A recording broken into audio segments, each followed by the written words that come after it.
নারী বিদ্বেষী একটি পোস্টের প্রায় ৯ ঘন্টা পর দেশব্যাপী তুমুল সমালোচনার মুখে রাত ১টার দিকে আইডি হ্যাকের দাবি কতটা যৌক্তিক? তাহলে এই দীর্ঘ সময় তারা কেন জাতির সামনে সেটি উন্মোচন করেননি এবং প্রায় ১২ ঘন্টা পরে কেন জিডি করতে হলো, যখন সারা দেশে মানুষ সংক্ষুব্ধ হয়েছেন? উল্লেখ্য যে দলটি মুখে মুখে ইনসাফ কায়েমের কথা বলে বেড়ায়, কিন্তু একটি আসনেও তারা সংসদ সদস্য হিসেবে কোনো নারী প্রার্থীকে মনোনয়ন দেয়নি। আজকে আমরা অত্যন্ত বিস্ময়ের সাথে লক্ষ্য করেছি যে বাংলাদেশ জামায়াতে ইসলামের আমির ডাক্তার শফিকুর রহমান তার ভেরিফাইড এক্স সাবেক টুইটার হ্যান্ডেল থেকে নারীদের উদ্দেশ্যে যে নোংরা, জঘন্য ও অবমাননাকর ভাষা ব্যবহার করেছেন বলে দেশব্যাপী আলোচনা চলছে, সেটি সঠিক হলে এর মাধ্যমে পুরো সমাজ ব্যবস্থাকে মধ্যযুগীয় অন্ধকারে ঠেলে দেওয়ার প্রচেষ্টা বলে প্রতীয়মান। তিনি তার এক্স অ্যাকাউন্টের পোস্টে গতকাল তথা ৩১শে জানুয়ারি বিকেল ৪:৩৭ যা লিখেছেন তার একটি অংশ অনুবাদ করলে দাঁড়ায়, আমরা বিশ্বাস করি যে যখন মহিলাদের আধুনিকতার নামে ঘর থেকে বের করা হয় তখন তারা শোষণ, নৈতিক অবক্ষয় এবং নিরাপত্তাহীনতার মুখোমুখি হয়। এটি অন্য কোনো রূপে পতিতাবৃত্তির মতোই। উল্লেখ্য যে তিনি এর আগেও আল জাজিরার সঙ্গে সাক্ষাৎকারে নারীদের ক্ষমতায়ন প্রসঙ্গে নেতিবাচক মন্তব্য করেছিলেন। এটি যদি সত্যি একটি রাজনৈতিক দলের বিশ্বাস হয়ে থাকে তবে এটি আমাদের জন্য অত্যন্ত দুঃখজনক। প্রিয় সাংবাদিক ভাই ও বোনেরা, জামাতের আমিরের এই পোস্ট দেওয়া এবং অ্যাকাউন্ট হ্যাক হয়ে যাওয়ার যে দাবি করা হয়েছে সঙ্গত কারণেই তার প্রেক্ষিতে প্রশ্ন ওঠে যে নারী বিদ্বেষী একটি পোস্টের প্রায় ৯ ঘন্টা পর দেশব্যাপী তুমুল সমালোচনার মুখে রাত ১টার দিকে আইডি হ্যাকের দাবি কতটা যৌক্তিক?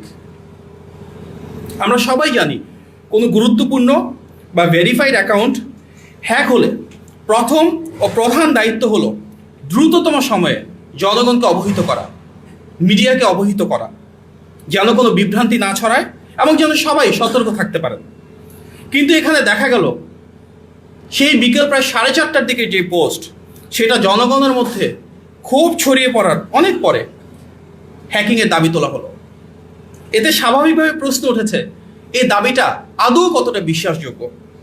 এমনকি উক্ত সময়ের মধ্যে জামাত আমিরের ফেসবুক অ্যাকাউন্ট থেকে কিন্তু আমরা দেখেছি অনেকগুলো পোস্ট হয়েছে নির্বাচনী প্রচারণার, কিন্তু সেই এক্স অ্যাকাউন্ট যে হ্যাক হয়েছে এ নিয়ে একটি পোস্টও আমরা দেখিনি। পরবর্তীতে আমরা লক্ষ্য করেছি যে তারা গভীর রাতে ৩:৩০ অনেকটাই ভোর রাত, যখন হাতিরঝিল থানায় একটি সাধারণ ডায়েরি বা জিডি করতে গিয়েছেন, সেখানে স্পষ্টভাবে তারা উল্লেখ করেছেন বিকেল ৪:৫৫ অ্যাকাউন্ট হ্যাক হওয়ার বিষয়টি তারা জানতে পেরেছেন। যদি তাই হয়ে থাকে তাহলে এই দীর্ঘ সময় তারা কেন জাতির সামনে সেটি উন্মোচন করেননি এবং প্রায় ১২ ঘন্টা পরে কেন জিডি করতে হলো, যখন সারা দেশে মানুষ সংক্ষুব্ধ হয়েছেন? এই বিলম্বের আদৌ কি কোনো যৌক্তিক ব্যাখ্যা রয়েছে? তাছাড়া হ্যাক হওয়ার ঘোষণা দেওয়ার কিছুক্ষণের মধ্যেই সে অ্যাকাউন্ট ফিরে পাওয়ার দাবিটাই বা কতটা বিশ্বাসযোগ্য? এই প্রশ্নগুলো জনমনে ঘুরছে। মানুষ এই প্রশ্নগুলোর উত্তর যৌক্তিকভাবে জানতে চান। আমরা স্পষ্টভাবে বলতে চাই, আমরা সর্বদা নারীদের ব্যক্তিগত স্বাধীনতা, সম্মান ও সম অধিকারের পক্ষে। এই ধরনের ভাষা ও মানসিকতা কোনো সভ্য সমাজে কোনোভাবেই গ্রহণযোগ্য হতে পারে না। এটি প্রকাশ্যেই নারী বিদ্বেষী মনোভাবের বহিঃপ্রকাশ। আমরা যদি এটি সত্যি হয়ে থাকে তীব্র নিন্দা এবং ধিক্কার জানাই। দুঃখজনক হল সত্য, এই রাজনৈতিক দলটির জন্য এটি নতুন কোনো আচরণ নয়। এর আগেও কিন্তু আমরা দেখেছি এই দলের একজন নেতা ঢাকা বিশ্ববিদ্যালয়ের শিক্ষার্থী বোনদের উদ্দেশ্যে ঠিক একইভাবে অশালীন শব্দ ব্যবহার করেছিলেন।